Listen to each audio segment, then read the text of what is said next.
Hey guys, I've been using the Google Pixel 7 for 2 months now and I've been absolutely loving the experience. Google has absolutely refined the experience and made the phone pretty much perfect. And instead of going over the hardware and specs, I wanted to compile all the best features of the Pixel so you can learn more about them to help your purchase decision.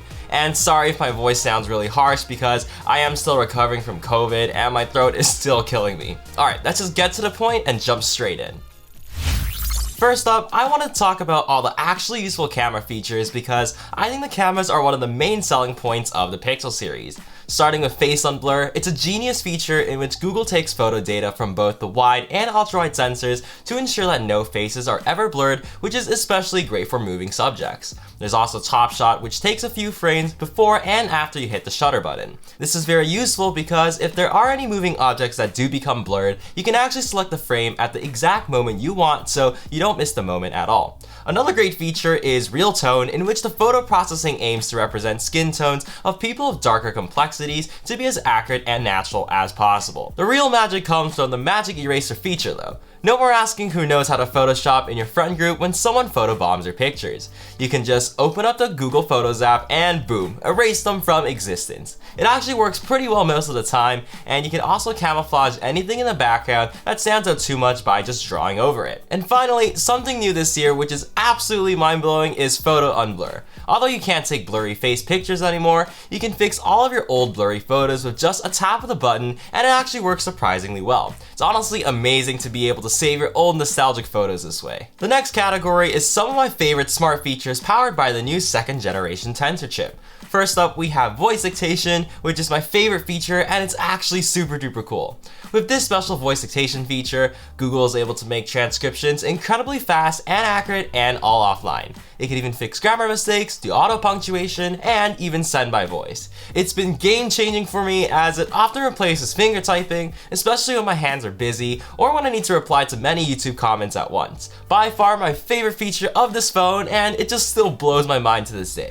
The best part though is that it's actually integrated in the Recorder app as well, so if you ever need to sleep in class or remember thoughts that you'll for sure forget later in the day, just hit record and you'll end up with a transcript that you can search through later too. But it's not just for the audio outside the phone, it also works for the audio inside your phone. They have this live caption feature that will generate captions for any speech that's playing on your phone, like Instagram Reels that don't have captions, or supposedly even phone calls. There's even an option to translate it to a few languages. Speaking of translation, there's the interpreter mode, which I'm sure most of you have seen on their ads already. It's super handy and amazing to see how much Google has improved the accuracy. Finally, there are some other really cool features like call screening to block random annoying scam calls, Hold For Me, which will tell you when the hours of held music is finally over and you actually get to talk to customer service, and Now Playing, which tells you what song is playing in the background.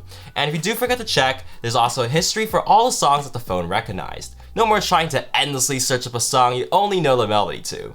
Before we move on though, let's take a quick break to learn about the sponsor of this video, FlexiSpot. Right in front of me is the FlexiSpot E5 standing desk that I've been using for the past month, and man, I'm not even joking when I say this is the best standing desk I've ever used.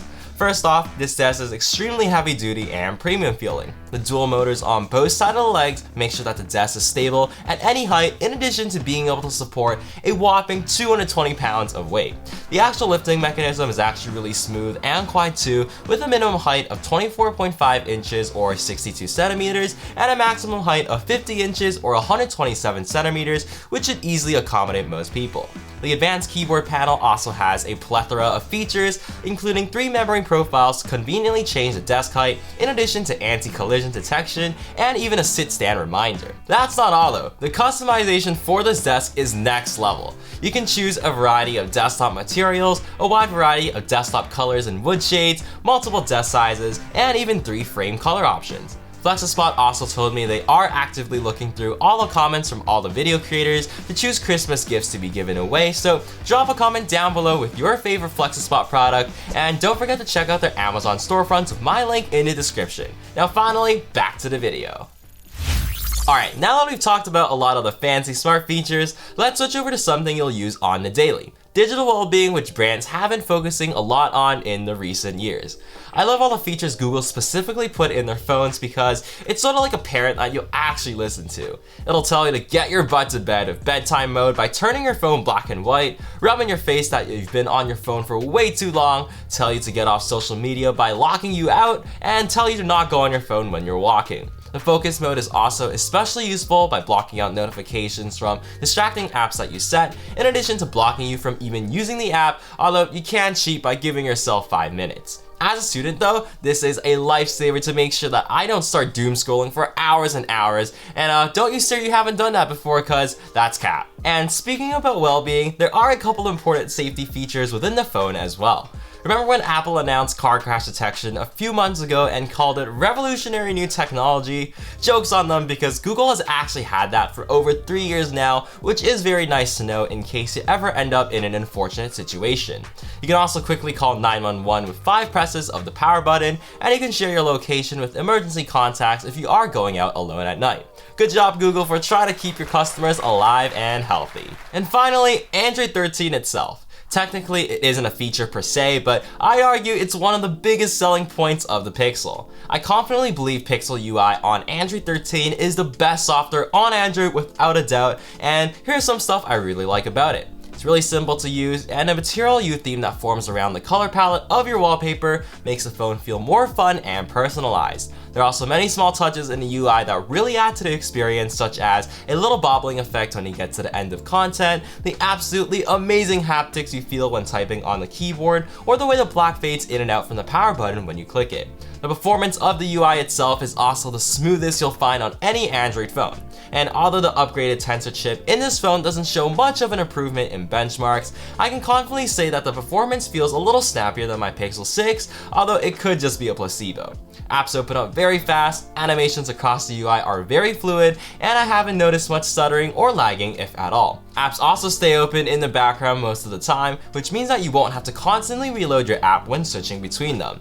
And finally, one thing that did bother a lot of people, including me, was overheating on the Pixel 6, but I can gladly say that there is no more overheating on the Pixel 7. The battery life has also been significantly improved with Android 13, despite the brighter screen and the smaller battery size of 4355 mAh on the Pixel 7 compared to 4614 on the Pixel 6. Like, the battery life on the Pixel 6 with Android 12 was still good, and I could get 4 to 5 hours consistently, but with all of Google's sorcery in Android 13, the Pixel 7 gets me over 6 hours while being on data for the majority of the day and while hotspotting to my other devices. That's not enough to last you a day. I think you might have an issue, and maybe you should go on your phone less. Overall though, using this phone has been a wonderful experience, and while all these smart features won't transform you from a couch potato to a productivity guru, the Pixel 7 will generally make your life both easier and better, which at the end of the day is really what a phone should do.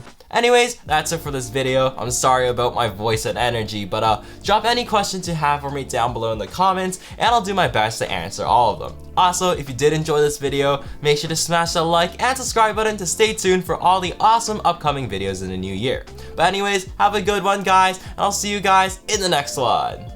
Happy holidays too.